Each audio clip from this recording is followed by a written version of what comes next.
ఇప్పుడు కాళేశ్వరం ప్రాజెక్ట్ ని కావాలని ఎండగొడుతున్నారా అంటే ఏం చెప్తారు? అనే ఉత్తి మాటలు వాళ్ళకి పని చేయలేక క్రాక్ వచ్చి వాళ్ళ ఇప్పుడు కాలేజ్ గింత పెద్ద ఇల్లును నేను రాత్రి మంత్రాలు వేస్తే క్రాక్ వస్తుంది. వాళ్ళేదో పిచ్చోడై ఆయన చెప్తున్నాడు. ఎవరు? మన కేటీఆర్. ఆయన గవర్నమెంట్ లేక అధికారం నుంచి వెళ్ళిపోయింది కాబట్టి ఆయనకి ఏం చేయాలో తోస్తలేదు పాపం. మేమేం చేస్తాం దానికి? ఇప్పుడు కాంగ్రెస్ లో విజయశాంతికి ఎమ్మెల్సీ పదవి ఎలా వచ్చింది, ఎందుకు ఇచ్చారు? ఇలా ఎమ్మెల్సీ పదవి ఎందుకు వచ్చిందా? ఆమెకు ఎమ్మెల్యే తెలంగాణ కొరకు నాతోని కొట్లాడింది మా చెల్లె. ఎవరు? మా అక్క.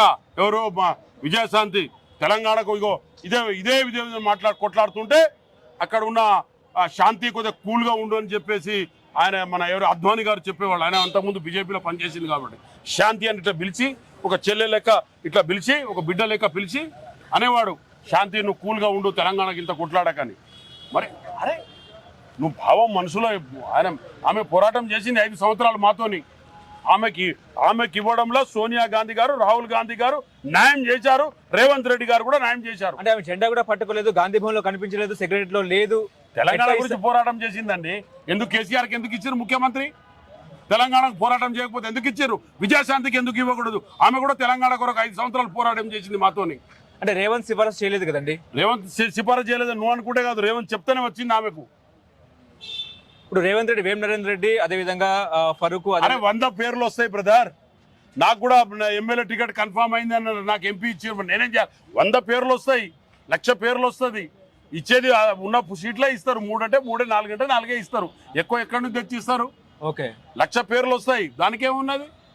రేవంత్ రెడ్డి పీసీ సీఎం అవుతాడని 100 పేర్లు వచ్చినాయి. రేవంత్ రెడ్డి సీఎం కాగలిగిండు. తప్పే ఉన్నది దాంట్లో? నా ఎంపీ అప్పుడు ఎంత 82 అప్లికేషన్లు వచ్చినాయి. 81 అప్లికేషన్ ఎంపీగా. నేను ఆల్రెడీ ప్రజెంట్ ఎంపీ. అప్పుడు నేను కూడా ఎంపీ సెంట్రల్ మినిస్టర్ చేసిన. 81 అప్లికేషన్స్ వచ్చినాయి.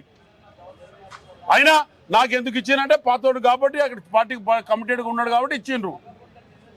ఓకే, ఇప్పుడు రేవంత్ రెడ్డి బీజేపీకి టచ్ లో ఉన్నట్టు, వాళ్ళతో పనిచేస్తున్నట్టు కూడా వార్తలు వస్తున్నాయి, నిజమే అంటారా? ఎవరు? రేవంత్ రెడ్డి. రేవంత్ రెడ్డి హార్డ్ కోరు కాంగ్రెస్ పార్టీ. ఒక నిర్ణయంకి వచ్చినప్పుడే నిర్ణయం తీసుకునే ప్రజలు రాకముందే ఆయన ముఖ్యమంత్రి అన్నారు, గవర్నమెంట్ రాకముందు. కాబట్టి ఆయన హార్డ్ కోర్ కాంగ్రెస్ పార్టీ. ఇక్కడ ఎన్నో పార్టీలు వచ్చినాయి, ఎన్నో పోయినాయి. ఆయన హార్డ్ కోర్ కాంగ్రెస్ పార్టీ. ఆయన ఎల్లా కాలం, ఆయన బతికి ఉన్నంత కాలం కాంగ్రెస్ లో ఉంటాడు. అంటే గుజరాత్ లో రాహుల్ గాంధీ చేసిన వ్యాఖ్యలు ఎట్లా చూస్తారు? కొంతమంది మా దాంట్లో పనిచేస్తున్న కొంతమంది కాంగ్రెస్ నాయకులు బీజేపీకి ఇంటర్నల్ గా సపోర్ట్ చేస్తున్నారు అన్నట్టు కూడా ఆయన వ్యాఖ్యలు నిజమేనా? రాహుల్ గాంధీ చెప్పండి. అక్కడ వాతావరణం, అక్కడ ప్రాంతాన్ని బట్టి, అక్కడ ఉన్న మనుషులను బట్టి ఆయన చెప్పగలిగిండు. ఇక్కడ రేవంత్ రెడ్డి కాంగ్రెస్ పార్టీ ఇవాళ యునైటెడ్ యంగ్ ఇండియా స్కూల్స్ నియోజకవర్గానికి 200 కోట్లతో ఒక్కొక్క స్కూల్ పెడుతున్నాడు. ఎస్టీ, ఎస్సీ, బీసీలకు కాస్మెటిక్ ఛార్జ్ పెంచిండు, మెస్ ఛార్జీలు పెంచిండు. ఇవాళ నీకు పెన్షన్ 1వ తారీఖు ఇస్తున్నాడు, గ్యాస్ ఫ్రీ ఇస్తున్నారు, మా అక్కలకు మా చెల్లెలకు బస్ ఫ్రీ ఇస్తున్నారు. రేవంత్ రెడ్డి ఏం చేస్తలేడని నువ్వు బీజేపీ అంటావు. రేవంత్ రెడ్డిని తునగదీస్తే బట్టలు కాదు, కరెక్ట్ మాట్లాడాలి. ఏదైనా ఉంటే అన్ని గ్యారెంటీలు ఇస్తున్నాడు. ఇవాళ నీకు రైతుకు నీకు బోనస్ ఇచ్చిండు అని బీజేపీ అని ఇచ్చిండా? పక్కా కాంగ్రెస్. సోనియా గాంధీ ఏది చెప్తే గదే. ఆల్ పీసీసీలను పిలిపించి ఎయిర్పోర్ట్ కాడ మీటింగ్ పెట్టించి అన్ని గ్యారెంటీలు డిక్లేర్ చేసిన రేవంత్ రెడ్డికే బీజేపీ అని ఎవడో అంటే అది నమ్మే పోయే ఉద్దేశం కాదు. మొన్న జరిగిన గ్రాడ్యుయేట్ టీచర్స్ ఎమ్మెల్సీ ఎన్నికల్లో కాంగ్రెస్ ఎందుకు ఓడిపోయిందంటే ఏం చెప్తారు? ఇగో కాంగ్రెస్ లో ఒకటి గెలిచింది. వాళ్ళు అక్కడదక్కడ వాళ్ళు ఏ విధంగా గ్రాడ్యుయేట్ ఎలా విధంగా చేసుకున్నారో అది జరిగింది కావచ్చు. మా జాగ్రత్తలో మేము ఉంటాం ఇక ముందు.